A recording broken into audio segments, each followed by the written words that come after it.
Kim Ki-duk's films are mind-blowing. 기름기 있다고. An ordinary fisherman accidentally crosses the North-South Korean border, leading to unimaginable suffering that ensnares him like an invisible net, leaving him powerless to escape. The ending is even more unsettling. The film begins with North Korean fisherman Yoo-chul, his wife Young-hee, and their daughter Seol, living near the river, which also marks the border. This small family doesn't earn much, and fishing is their only source of income. However, the husband is hardworking, the wife is virtuous, and the daughter is obedient. So despite the tough life, they live warmly. One day, at dawn, Yoo-chul, as usual, rides his bicycle to the river to fish. He soon arrives at the border checkpoint and hands his wallet to the border guard to show his fishing permit. The guard sees a family photo in the wallet and compliments Yoo-chul, saying his daughter is pretty. Yoo-chul beams with pride. After checking the permit, the guard kindly reminds Yoo-chul that the fog is thick today and visibility is low, so he must not cross the border. Yoo-chul agrees, knowing it's not a good day for fishing, but he has no choice but to head to the river for his livelihood. As he walks away, the guard jokingly asks what he would do if his boat drifts into South Korea with a southward current. Would he abandon the boat and swim back? Yoo-chul immediately replies that he wouldn't, as the boat is his entire livelihood. The guard's face turns serious, and he coldly asks if Yoo-chul plans to go to South Korea with the boat. Yoo-chul, flustered, quickly explains that he would never go to South Korea. In fact, Yoo-chul is not lying. Despite the hardships in North Korea, he has never thought. Next, Yoja got on a small boat and started casting nets in the river. Today's catch was quite good. Yoja caught a lot of fish. He skillfully removed the fish from the net and threw them into a bucket one by one. But just as he was about to return, an accident happened. The boat's engine seemed to have broken down. Yoja was anxious, but no matter how he tried, the boat wouldn't start. Worse still, the current was slowly pushing the small boat southward. The soldiers on the shore couldn't believe their eyes. Was this fisherman really trying to go to South Korea? As Yoja's boat drifted farther and farther, nearing the border between North and South Korea, the border soldiers panicked and immediately called their superiors to report. They said a fishing boat was about to cross the border, and it was unclear whether it was a voluntary act by the fishermen or a mechanical failure. A military officer rushed over upon hearing the news. The border soldiers were shouting loudly for Yoja to come back, but the boat had drifted too far for him to hear. The officer looked through his binoculars and cursed, saying it was too late. The boat was already at the border. He then decisively ordered the soldiers to shoot as soon as the boat crossed the line. A soldier immediately raised his gun and aimed, but through the scope, he saw Yoja waving his hands frantically, calling out to the shore, and thought Yoja probably wasn't trying to defect. He told the officer that it seemed like the boat had malfunctioned. However, the officer believed that people living near the military demarcation line must know a lot of military intelligence, so they had to shoot to eliminate any potential threat. Hearing this, the soldier aiming the gun hesitated for a moment and then worriedly reminded the officer that firing towards South Korea could trigger a military conflict. The officer also found this to be a tricky situation and couldn't make a decision right away. He pushed aside the soldier aiming the gun and looked through the scope himself. He saw that Yoja was trying hard to hold onto the boat to prevent it from drifting further south. However, the boat had already crossed the boundary line, and the officer was frustrated because he couldn't shoot at the trespasser, so he immediately ordered his men to notify the rear. Meanwhile, at the South Korean border post on the other side of the river, two soldiers noticed a small boat in the reeds with a man on it. This man was, of course, Yoja, who had been carried there by the current. The soldiers became alert and immediately aimed their guns at Yoja. Terrified, Yoja raised his hands and trembled uncontrollably. The soldiers sternly asked, "What are you doing here?" Yoja stammered and said that the boat had malfunctioned and drifted here. The soldiers understood that this man was from North Korea and promptly notified the relevant authorities.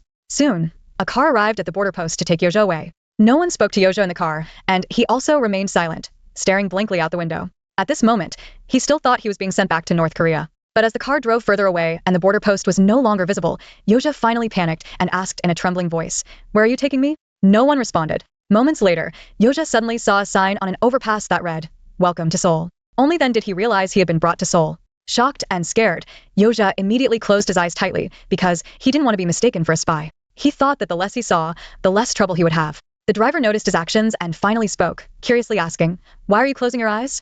Nervously, Yoja replied, "I won't look at anything until you send me home." He then shouted, "I'm someone who wants to go back." Unexpectedly, the middle-aged man next to him began to introduce the scenery outside the car. He mentioned that the building they just passed is the tallest in South Korea, with over 100 floors. Regardless of what he said, Yoja kept his eyes tightly shut, refusing to look outside, but his mind was in turmoil because he sensed more trouble ahead. The car finally arrived at the destination, and they then asked Yoja to take a shower. Unable to hold back, Yoja asked why he needed to shower. "Are you afraid I'm hiding something? I'm not a spy." But the other party coldly replied, "It's our procedure." With no choice, Yoja stripped off his clothes, walked into the shower, and sat on the ground with his arms around his knees, head bowed helplessly, letting the water from the shower head wash over him. After the shower, a staff member named Jinwoo brought Yoja new clothes and shoes. Feeling a bit angry, Yoja asked, "Where are my clothes?" The young and handsome Jinwoo patiently explained, Your clothes were too old and were taken to another room. Despite Jinwoo's sincere tone, Yoja was not satisfied with the answer because he didn't want to wear Korean clothes, fearing future trouble. So he loudly demanded, "Give me back my clothes." But Jinwoo smiled and asked him to put on the new clothes. With no other choice, Yoja complied. Next, Yucheol was taken into the interrogation room.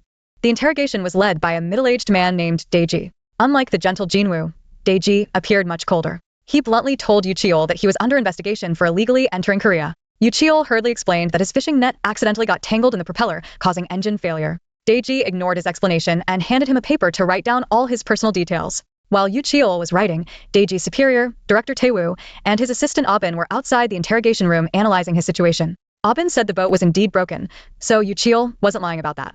The director nodded and instructed the assistant to thoroughly investigate Yucheol's background. If confirmed as a spy, he should be arrested.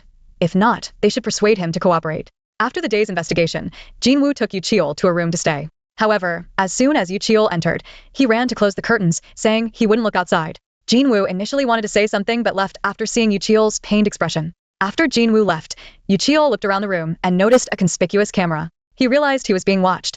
The person monitoring him was Jinwoo, who was observing Yucheol's every move through his phone. Yoja then turned on the TV, which was broadcasting news about Kim Jong-un. Upon seeing the leader, Yoja immediately stood up straight. After a while, he took out a family photo and examined it closely, completely immersed in thoughts of his family. The next morning, Jinwoo came and asked Yucheol if he slept well. Yucheol replied irritably, "Didn't you see through the surveillance cameras?" Despite the sarcasm, Jinwoo wasn't upset and even took out a menu to ask what he wanted to eat. Yucheol, not in the mood to order, let Jinwoo decide the meal. Starving, Yucheol devoured the food as soon as it arrived. After eating, he was taken to the interrogation room where Daichi was waiting again. Daichi repeated the questions from the previous day. Confused, Yucheol asked, "Didn't you ask this yesterday?" Daichi coldly replied, "Don't question, just answer." Yucheol had no choice but to recount how he got there and his personal details. Daichi then raised a new suspicion. "Why did you wrap the fishing net around the paddle?" Frustrated, Yucheol said, "It wasn't on purpose. It was an accident." Seeing Yucheol's anxiety, Daichi walked over and patted his shoulder, saying, "Your muscles are quite firm. Were you in the special forces?" Yucheol didn't answer and asked to go to the restroom. Once there, a man suddenly appeared and attacked Yoja, who quickly fought back and knocked him down. At this moment, Daji also appeared in the bathroom and started beating Yoja, grabbing his hair and slamming him against the wall, saying viciously, "You're pretty skilled, must be from the special forces." It turned out that the man who attacked Yoja earlier was arranged by Daji to test a skill. Realizing he couldn't hide anymore, Yoja admitted that he had been in the special forces. Daji then demanded detailed information about his military service. Jenyu, feeling that Daji was being too harsh, reminded him to follow protocol. When Daji ignored him, Jenyu got angry and said, "If you continue to be this rough, I'll report your excessive behavior." Reluctantly, Daji let go of Yoja and took him back to the interrogation room, asking him to rewrite his personal statement, this time including his military experience. Feeling aggrieved, Yoja almost cried but had no choice but to comply. After finishing the statement, Yoja returned to his place, where the kind-hearted Jenyu brought him some medicine for his injuries. Filled with sorrow, Yoja had no intention of applying the medicine, so Jenyu patiently helped him. Touched, Yoja softly said, "Thank you," and swore to Jenyu that he was not a spy, emphasizing that his family was the most important to him. Jenyu, believing that Yoja didn't seem like a spy, kindly warned him that tomorrow would probably be even tougher. Even Jinwoo couldn't have imagined that before the next day arrived, Daichi would break into Yucheol's place in the middle of the night to interrogate him. Yucheol, in a fit of anger, refused to go out, but was eventually forcibly taken to the interrogation room by Daichi's men. Daichi smugly told Yucheol, "Your statement from yesterday doesn't match today's, and spies often deliberately hide their past." Yucheol, on the verge of tears, helplessly asked, "Why do you have to label people as spies?" Daichi laughed and then ordered Yucheol to rewrite his statement. Yucheol was nearly breaking down, glaring into the bright light in front of him, and protested, "I spent 4 hours writing that, and now I have to rewrite it?" Daichi calmly replied, "You can't sleep until it's done." With that, he left the interrogation room to get some sleep. Jinwoo immediately protested, saying it was too much to deprive Yucheol of sleep, but Daichi was adamant, leaving Jinwoo helpless. After Daichi woke up and returned to the interrogation room, he found that Yucheol had finished rewriting the statement. Daichi quickly spotted a minor mistake and immediately questioned Yucheol. Yucheol, driven to the brink of madness, lost control and started choking Daichi while cursing him. The guards rushed in, pulled Yucheol away, and restrained him. Yucheol, now completely broken, cried out loudly, "Please, just send me home." Daichi's eyes gleamed with hatred, becoming even more convinced that Yucheol, who had nearly strangled him, was indeed a spy. The interrogation continued. Daji sinisterly said to Yoja, "You're pretending to be a fisherman, but you're actually undergoing spy training, right?" Seeing that Yoja still didn't admit it, Daji got furious, veins bulging on his neck. He kicked the chair, and Yoja fell heavily to the ground. Moments later, Daji was notified that the director wanted to see him. It turned out the director already knew about his excessive behavior during the interrogation. Deji hurried to see the director, who thought he was being overly sensitive because he had mistakenly released a spy last year. Now, he suspects anyone from North Korea to be a spy. Deji insisted that he needed to catch a spy to resolve his inner conflict. The director sighed and said, "Leave this matter for now. Go investigate another defector from North Korea." Deji reluctantly returned to the interrogation room, gritting his teeth and telling Yuja to leave. Yuja couldn't believe his ears, but quickly composed himself and left. As he left, he saw the defector about to be interrogated by Deji. Yuchil felt a sudden sense of shared fate. Back in his room, he took out his family photos again. Tears streamed down his face as he wondered when he would see his family again.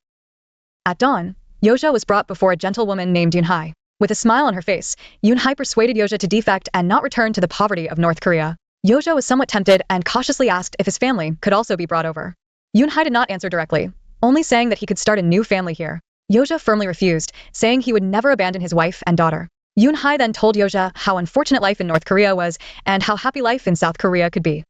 But none of this swayed Yoja's decision, as his only concern was his family. Seeing Yoja's stubbornness, the director came up with another plan. He decided to let Yoja witness the prosperity of South Korea firsthand, hoping he would defect willingly. So, the director's assistant found Jinwoo and instructed him to place Yoja in a bustling area the next day. Jinwoo knew that Yoja was solely focused on reuniting with his family and that keeping him would be pointless. However, he had no choice but to comply with the orders. Meanwhile, Yuchil happens to meet the defector, being interrogated by Deji in the restroom. Seeing that there is no one else around, the defector quietly says, "My name is Lee Du-chun. My daughter, Dalray, came to Seoul earlier and works at a famous rice sausage soup restaurant in Cheonggyeongmi. But we haven't met yet. Please help me recite a song for my daughter." Yuchil initially doesn't want to agree, but when the defector mentions his daughter, he immediately thinks of his own daughter and softens his heart, agreeing to help.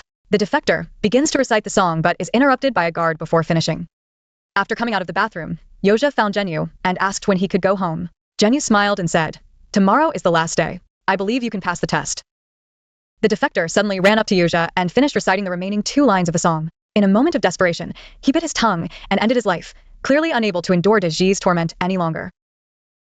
Daichi and the chief came out when they heard the noise. Daichi said that the defector sure had now committed suicide out of guilt. Yukial was stunned by the horrific scene. The next day, Jenyu drove Yujay out as instructed by his superior. In the car, Yujay kept his eyes closed. After arriving in the city center, Jenyu helped Yujay out of the car. Sensing Jenyu's intention, Yujay said, "You're planning to leave me here and go away, aren't you?" Jenyu lowered his head, unsure of how to respond. Panicked, Yujay repeatedly begged Jenyu to take him back, knowing that the more he saw here, the more trouble he would face upon returning home. Although Jenyu sympathized with Yujay, he didn't dare to disobey his superior's orders. In the end, he left alone with a heavy heart. After Jenyu left, Yujay stood alone in the bustling street, eyes closed and motionless. Curious passers-by glanced at him, and some kind-hearted people, mistaking him for a blind man, tried to help him, but Yujay remained still. Jenyu, hiding nearby, watched secretly. Seeing this, he felt guilty and asked his superior to cancel the operation, but his request was ruthlessly denied. Moreover, the boss specifically arranged for someone to knock down Yoja to make him open his eyes. The moment he fell to the ground, Yoja finally opened his eyes. Once his eyes were open, it was hard to close them again. Yuchil saw the bustling city and many fascinating things. What caught his attention the most was a teddy bear in a shop window, reminding him of the worn-out teddy bear his daughter always held. Yuchil wandered aimlessly through the streets until nightfall. Suddenly, he started running quickly. Yuchil soon shook off Jinwoo, Deji, and others who were following him and arrived at Cheonggyeongmi. In a narrow alley, he saw a man hitting a beautiful woman and immediately stepped in to help. He rescued the woman named Xiansu. Xiansu was actually a sex worker. To show her gratitude, she invited Yoja for a drink. While drinking, Xiansu tearfully shared her difficult life story. In such a prosperous country, it's hard to believe that some people live so difficultly. After drinking, Yoja bid farewell to Xuansu and went to a rice sausage soup shop where he met the daughter of a defector, Dale. He told Dale the content of the song, fulfilling his promise to the defector. Then, Yoja went back to find Jenyu. Jenyu had been extremely anxious, worried that he wouldn't return. Seeing Yoja, Jenyu was overjoyed and immediately informed his superior. The superior finally felt relieved. Then, Yoja, slightly excited, told Jenyu about his experiences today. He said he met a beautiful woman who was selling herself and couldn't understand why someone in a wealthy country would do that. He also mentioned seeing a lot of food and alcohol discarded on the streets, thinking it was a huge waste. Jenyu felt very uncomfortable and lowered his head in shame. Yoja then changed the subject, saying that there are indeed things to envy here. People are wealthier and more cheerful, but no matter what, he wouldn't stay because family is more important than anything. Jenyu laughed and said, "When you disappeared today, I was a bit shaken and suspected you were really a spy." Yuchil responded that he deliberately ditched them because he was annoyed by being played with. Jinwoo then took Yuchil back, and Yuchil re-entered the interrogation room. He refused to say where he went during the time he was missing, but Daeji had already found out that he went to see the daughter of a defector, Dalray. Daeji was convinced that Yucheol was on a spy mission and choked him, demanding to know what he talked about with Dalray. Yucheol, struggling to breathe, recited a song. After hearing it, Daeji immediately identified him as a spy. However, Jinwoo believed that Yucheol was not a spy, but was unintentionally used by someone. Daeji ignored him and locked Jinwoo outside the interrogation room, then picked up an ashtray and drew the curtains. Jinwoo knew that Daichi was definitely abusing Yucheol and anxiously knocked on the door, but Daichi ignored him. Moments later, the violence in the interrogation room ended, and the curtains were drawn open. Daichi, satisfied, sat in his chair, looking at the bloodied Yucheol across from him, forcing him to write a confession. Yucheol, with his head down, sobbed, saying, "I'm not a spy." Daichi replied, "Once you finish writing the confession and stamp it, you can go home." Yucheol suddenly looked up with an incredulous expression and asked in a trembling voice, "Can I really go back home?" Daichi impatiently urged him, saying, "Your boat is repaired. It's time to go back." Yucheol, unaware it was a trap, believed him and did as Daichi said. Jinwoo, seeing this from outside, felt immense sorrow and helplessly lowered his head, covering his face with his hands. After Yucheol signed the confession and pressed his fingerprint, Daeji solemnly announced that he would be deprived of his freedom.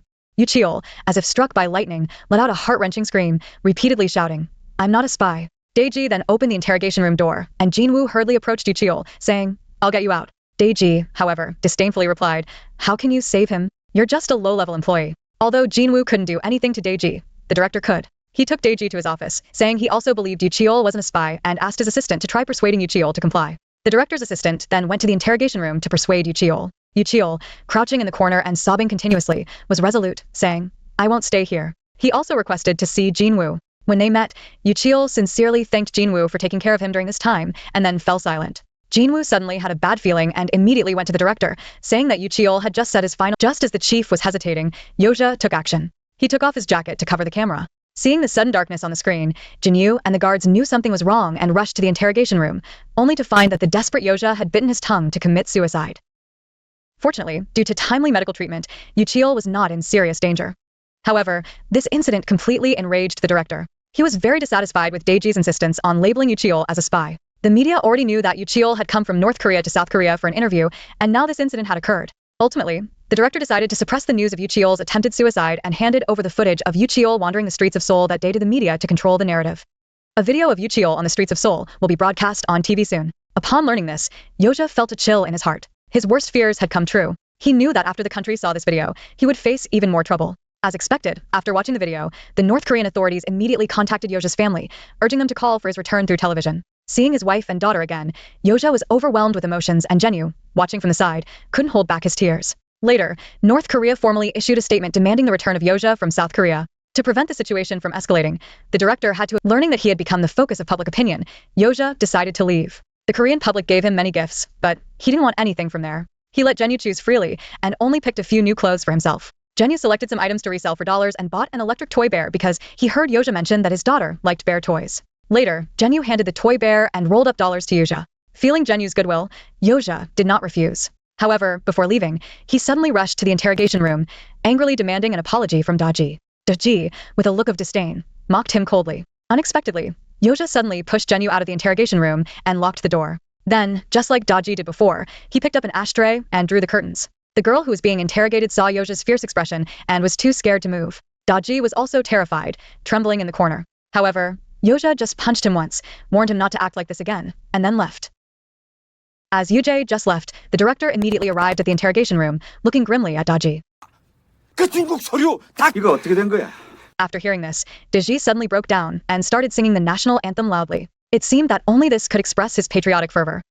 On the other side, Jinwoo drives Yucheol to the border station. Seeing Yucheol finally get back on a small boat, Jinwoo excitedly bowed to him, genuinely happy for him. Strangely, after boarding, Yucheol started taking off his clothes one by one and throwing them ashore. It turned out he didn't want to take any Korean clothes back to his country. Then the small boat started moving north.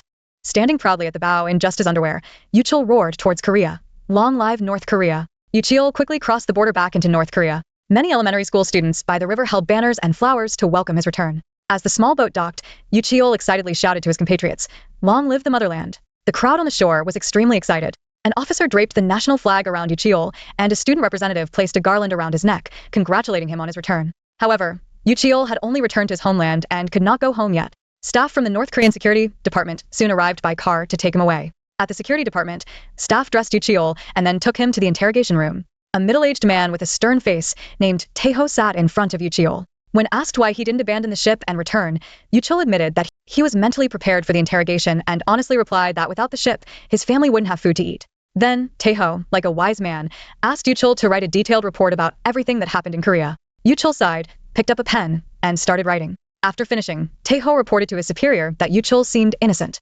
However, his superior wanted to use this incident to cause trouble for Korea and asked Taeho to investigate further. Taeho returned to the interrogation room and told Yuchil that his report was still not comprehensive enough and asked him to rewrite it.